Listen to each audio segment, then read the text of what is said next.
Hi YouTube. So I know it's been a while. Alright, so first of all, I'm kind of sorry that I haven't been on in a really long time. Mostly because I've been dealing with work. I had to get a new job at Taco Bell and I hate it. But I mean, it keeps me mentally stimulated and money. So for now, that's what I'm doing. We're moving soon in like April because our lease is up and we need a cheaper place. Also, it would be nice to not live here when the air conditioner breaks all the time. What else? Just for a quick update. Can't really think of anything that's been going on. Just kind of been on a roller coaster. Okay, so I'm gonna go ahead and jump right in. So, I don't know if y'all remember one of my first videos, when I was a lot skinnier. I was talking about being suicidal while in the military, and just trying to reach out to people so that people understand and know it's like, that it's a thing, that like, sometimes people that are in the military get kind of suicidal. And as far as suicide goes, I've only felt suicidal, I would say, 3 times in my life. Like, actually wanted to just stop existing. And what I wanted was actually, I didn't want to wake up anymore. I wanted to go to sleep and then just not wake up, which, by the doctor's standards, that's suicidal. I never really made attempts to end my life, which is a good thing, but God, this angle. If I had a better camera, this would be much better. But anyways, oh, my birthday has passed. Sorry, I'm 24 now. Yeah, what I was saying. So, I've only had suicidal thoughts about 3 times. I've had panic attacks twice last year. So, I mean, okay. So, although my numbers are like kind of small right now, which I take it as a victory because, you know, whatevs. But I have been struggling with mental disorder and mental illness for as long as I can remember. And I'm looking off into the distance because it's really hard to collect my thoughts and like sound coherent right now. Because I don't really like have a script, and so I just have to like try and stay on topic. But anyways, I wanted to talk about a mental disorder that I was diagnosed with by a doctor. I was medicated for it once, but I really can't really afford medication. When I get a better career started, like I want to be a pharmacy tech, hopefully in the next few years. And Enrique, when he finishes school, I'll be able to be on his insurance, and we'll probably be married by then and stuff. So I will eventually be medicated, and hopefully it'll chill me out a lot. But here's like the big main reason why I don't post videos all the time. Okay, so I have BPD, or that's like short for borderline personality disorder. And this isn't like a Tumblr illness. Like, I haven't diagnosed myself with this. I've legitimately been to, like, I don't even think I need to really, like, stand up for myself for this, but, like, I've taken down all my videos from the military, so I don't even think people can, like, see how I've been and, like, compare shit, but, like, okay, so it's so hard to talk about this shit because I just feel like everybody doesn't believe that this shit is like a thing or acknowledge that it's a big deal. It's mostly really hard on people that are like involved in my life, because people who aren't involved in my life don't really see the changes I go through. But basically, I'm going to read to you all the symptoms of borderline personality disorder.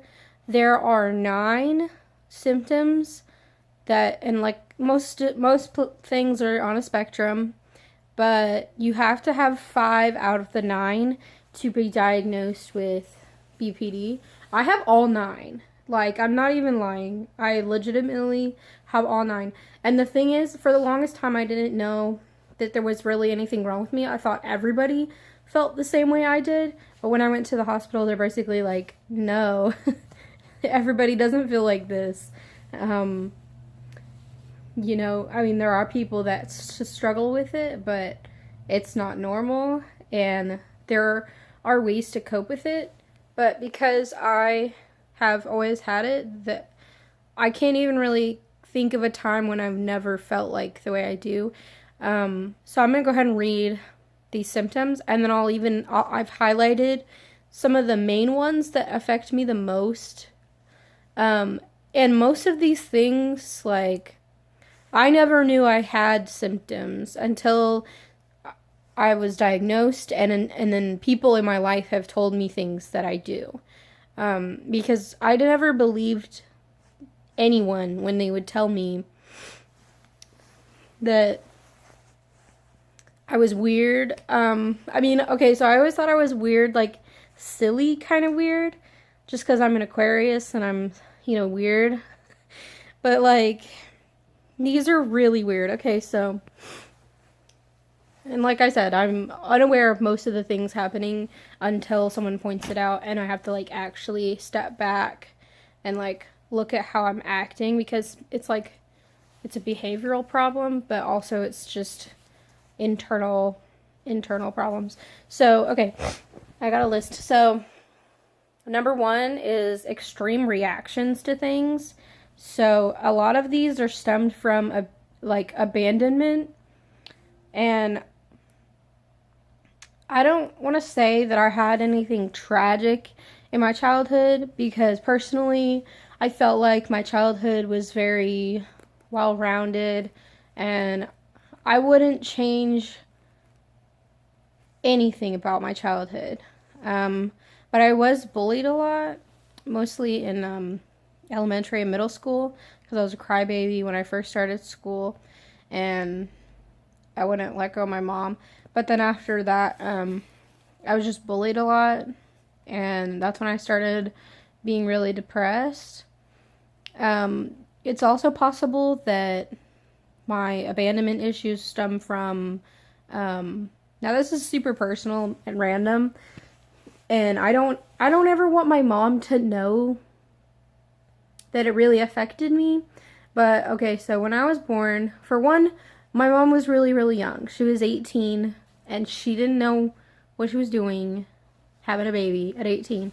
But she wasn't prepared mentally for having a baby, and I don't feel like she really bonded with me as much as a mom is supposed to, because I was never really breastfed.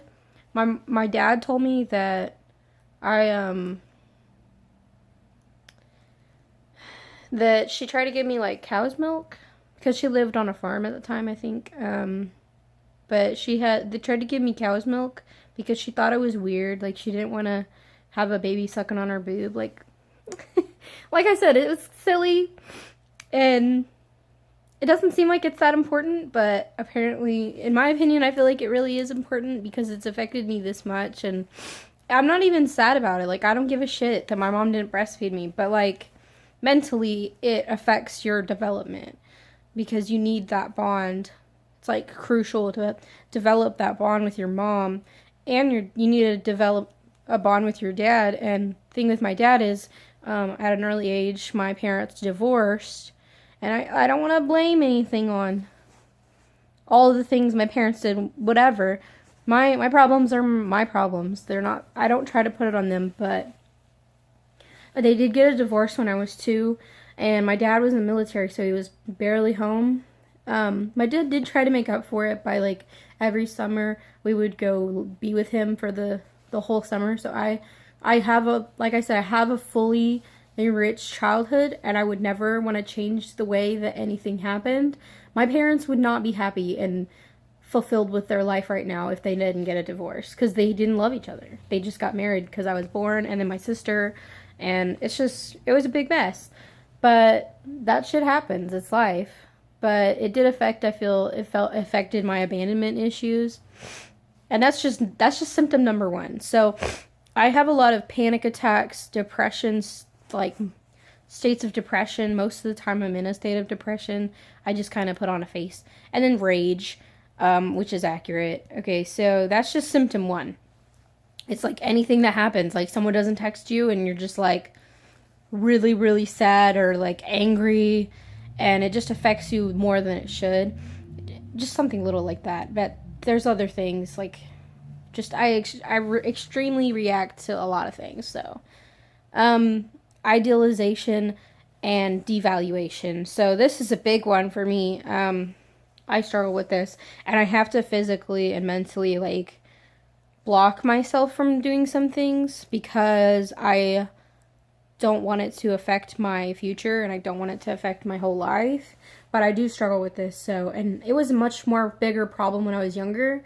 So basically what this is love you, hate you. So you will be completely and utterly in love with someone, and then out of nowhere you want to push them out of your life and like break up with them. And I come to this conclusion all the time that I want to break up with my boyfriend Enrique, who I've been with for 4 years.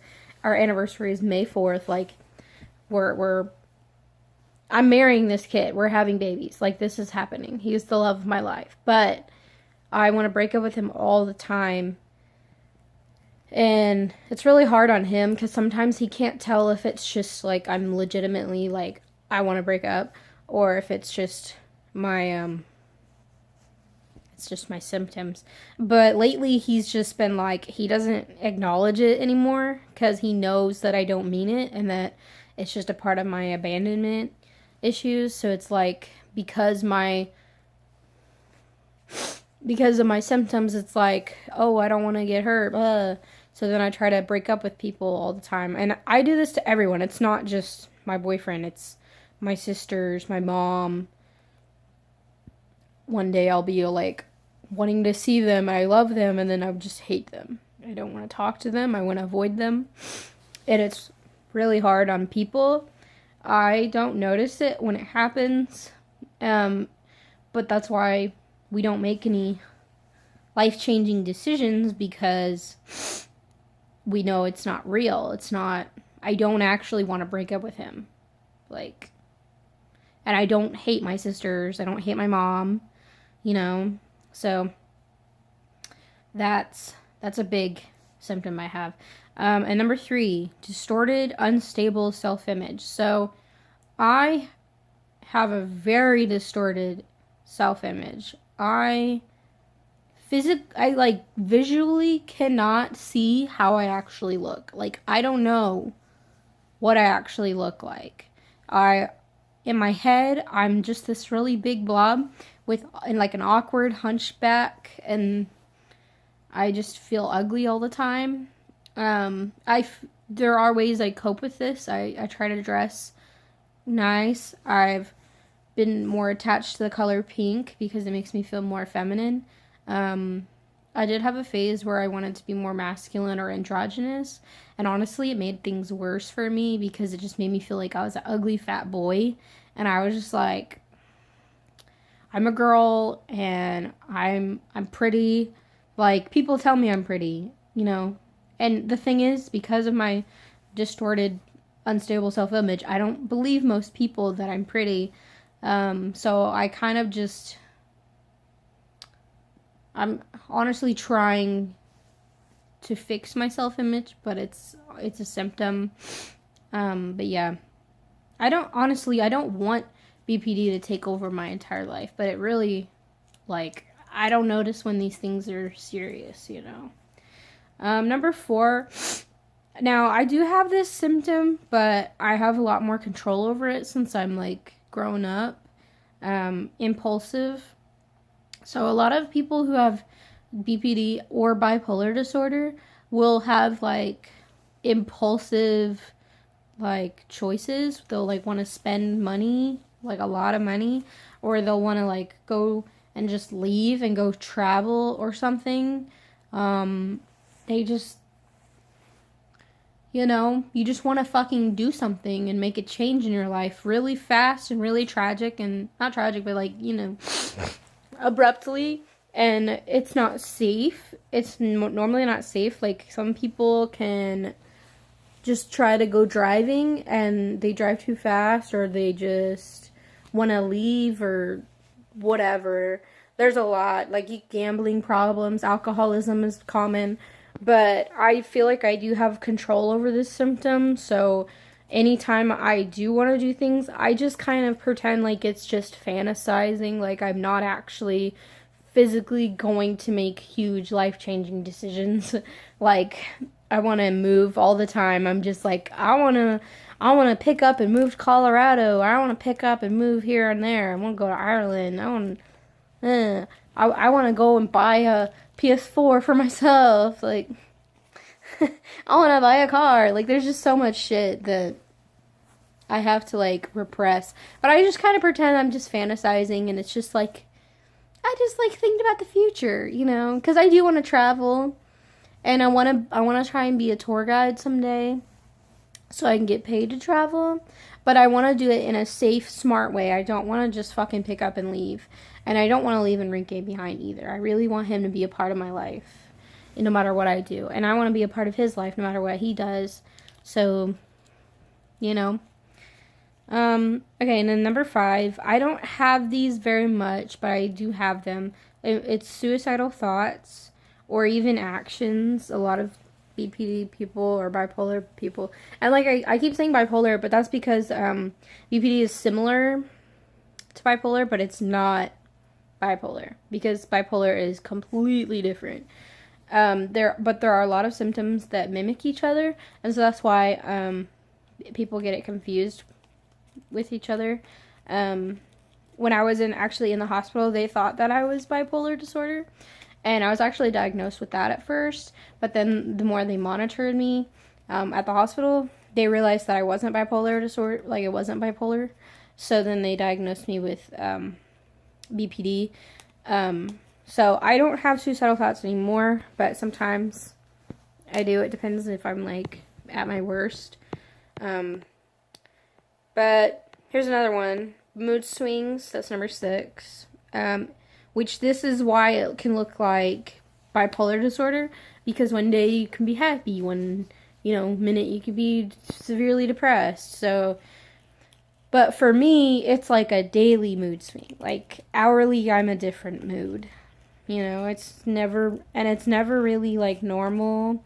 I don't have like if I were to say my normal mood status would be depressed. I'm just constantly, I don't want to say depressed. It would be like a 3. Like, on the depression scale, it'd be 1 out of 10, it'd be 3. Like, I'm constantly just feeling shitty. But I do have like really happy moments, and I can feel just happy for no reason. But most of the time, I'd say I'm pretty depressed. But this one's actually, the next symptom is actually more on point. Not really depression, but chronic emptiness. It's just when you feel empty inside. A lot of people compare it to feeling numb, but it's just like you're not in your body. Like, you're just a shell. Like, you just feel empty.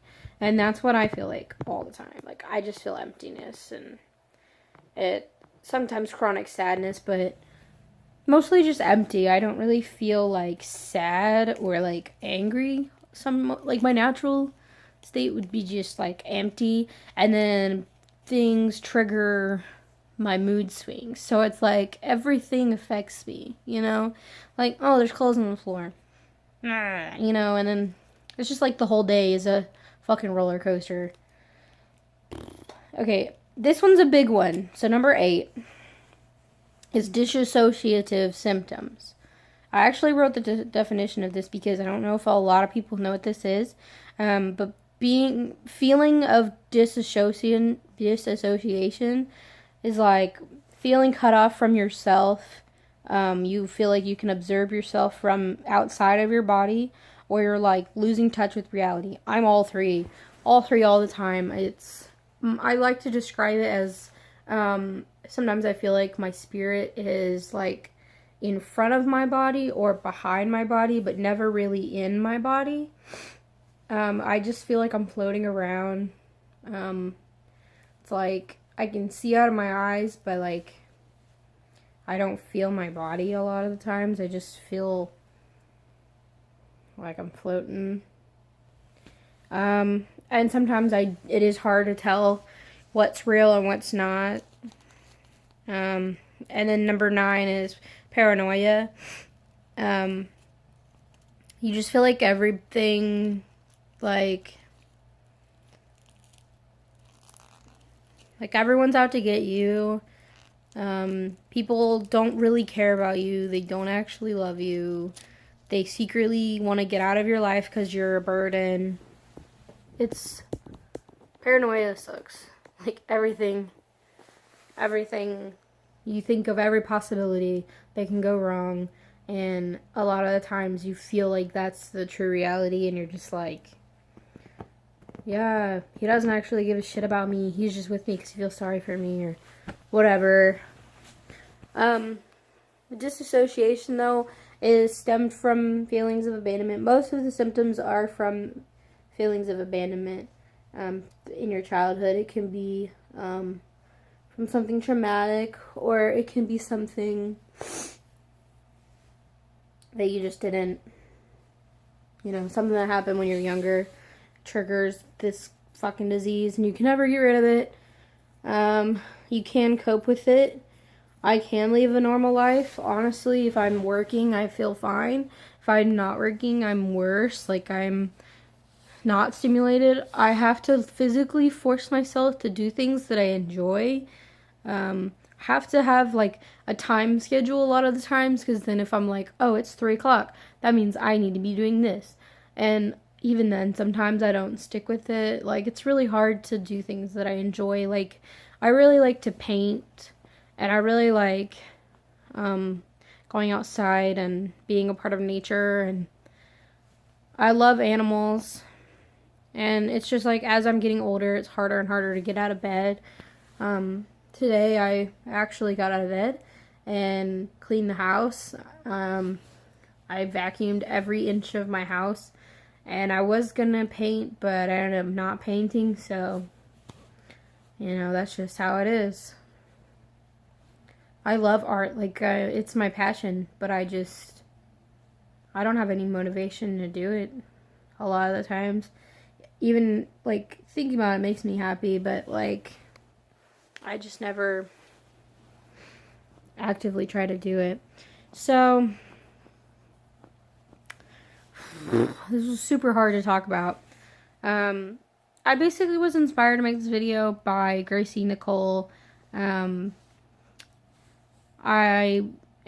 Me and her were planning on doing a collaborative video, but I decided to just do this video, and hopefully she can either do a reaction or she can just use clips from this video. Whatever she ends up doing. I can still do a Skype, whatever you want to do. I'm still up for it. Just let me know. But for now, I went ahead and made this video for you. It was really hard to do. I tried to feel like really happy and just chill, like you are. I just can't do it. I'd say that I'm a pretty bubbly social person, but when I'm sitting in a room alone, it's really hard to like feel anything. So it was really hard to talk about all this. But I'm just glad that I got it out there, and I'm sorry this video was so long. It was just, there's a lot. And thank you for watching and listening to me. Happy Valentine's Day. It's tomorrow. I'm going on a date tonight. That's why I'm all gussied up. So I'm gonna I'm gonna get out of here. So thanks for watching and thanks for subscribing. Do whatever you want to do. I don't give a fuck. Bye.